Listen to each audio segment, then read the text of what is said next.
Hi everyone, today I will discuss the lesson 7 in operations management, which is the developing strategic partners by way of mergers, acquisition, and outsourcing.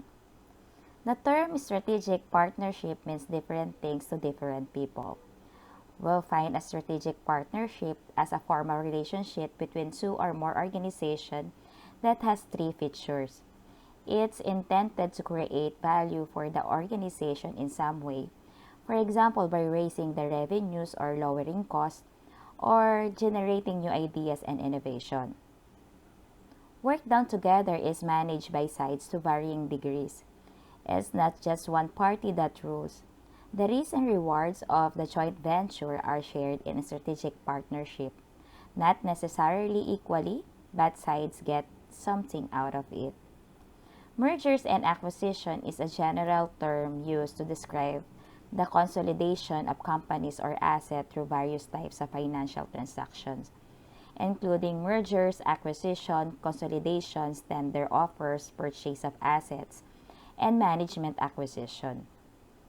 The term mergers and acquisition are often used interchangeable, although in actuality they hold slightly different meanings. When one company takes over another entity and establishes itself as the new owner, the purchase is called an acquisition. From a legal point of view, the target company ceases to exist.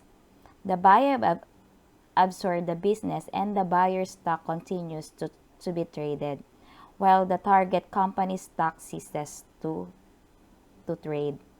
On the other hand, a merger describes two firms of approximately the same size who join forces to move forward as a single entity, rather than remain separately owned and operated. This is action known as a merger or of equals. There are types of mergers and acquisition. In a mergers, the board of directors of two companies approve the combination and seek shareholders' approval. Post-merger, the required company ceases to exist and becomes a part of acquiring company. For example, in 1998, a merger deal occurred between Digital Computers and Compaq, whereby Compaq absorbed Digital Computers.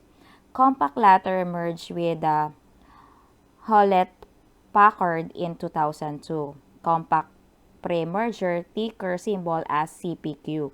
This was combined with the Hewlett-Packard ticker symbol HWP to create the current ticker symbol HPQ. In a simple acquisition, the acquiring company obtained the majority stake in the acquired firm, which does not change in the name or alter its legal structure and often preserve the existing stock symbol. Consolidations creates a new company through combining core businesses and abandoning the old corporate structures.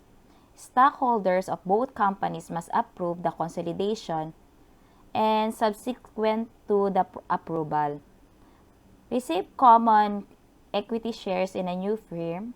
Example is in 1998, Citicorp and Travelers Insurance Corp announced the consolidation which resulted to Citigroup.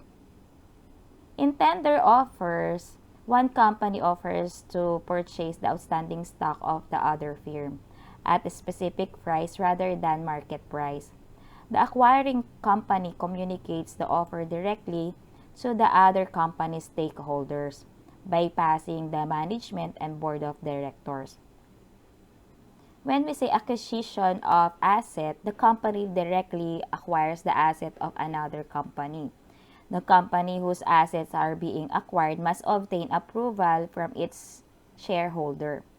The purchase of asset is typically during the bankruptcy proceedings, where other companies bid for various assets of the bankrupt company, which is liquidated upon the final transfer of assets to the acquiring firms. And management acquisition is known as the management-led buyout. A company's executive purchase a controlling stake in another company, taking it private. These former executives often partner with the financier or former corporate officers in an effort to help fund a transaction. Mergers may be structured in multiple different ways based on the relationship between two companies involved in deal. One is horizontal merger, two companies that are in direct competition and share the same product lines and market. Second is vertical merger, the customer and the company or the supplier and the company. Think of a cone supplier merging with the ice cream maker.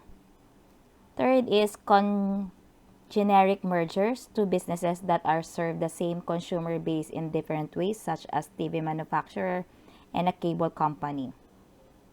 Fourth is market extension merger, two companies that sell the same product in different markets.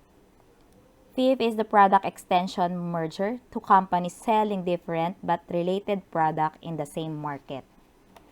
And conglomeration, two companies that have no common business areas.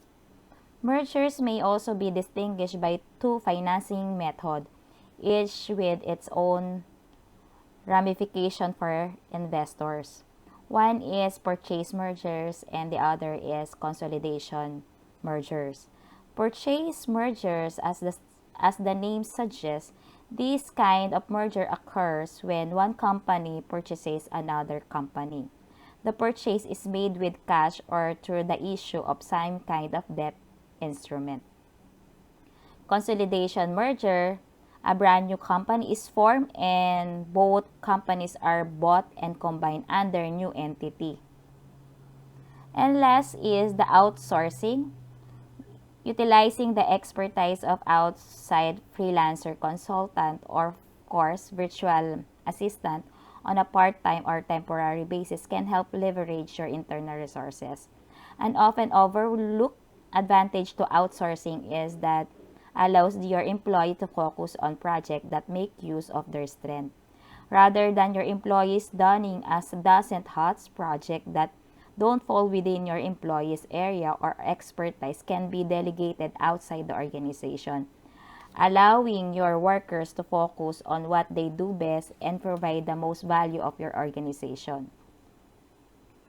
Working with another business that offers complementary expertise is an opportunity to mutually expedite growth as well as offer a competitive advantage for each your businesses.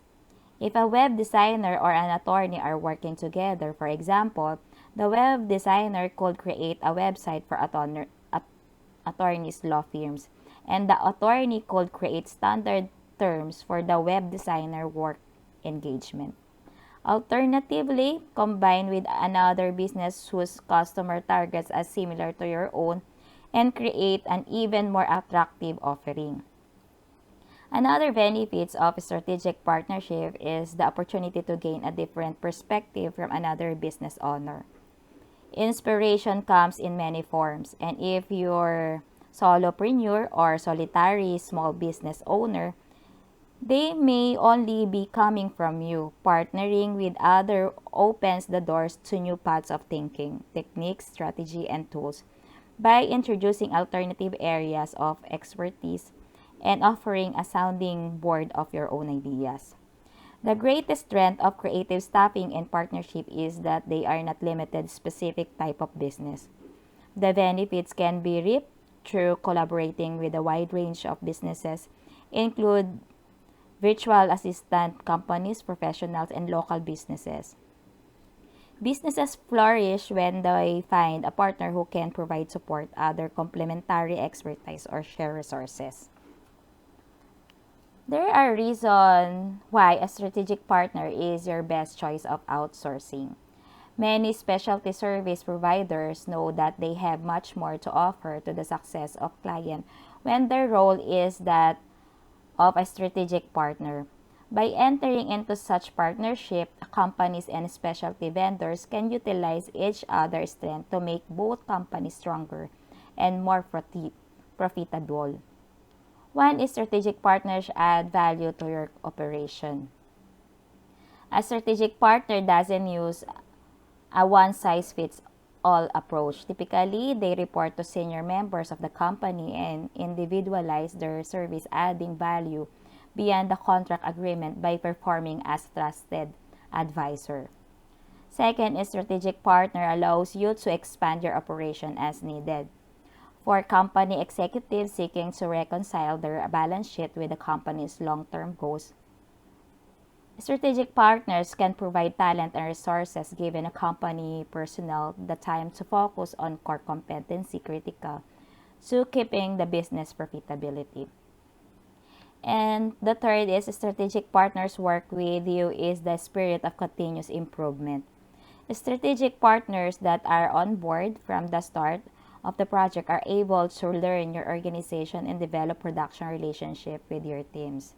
It can build credibility and trust and influence business strategies and directions, and can use their knowledge to provide a new and unbiased perspective on how to manage your concern. And that's all for our lesson. Thank you.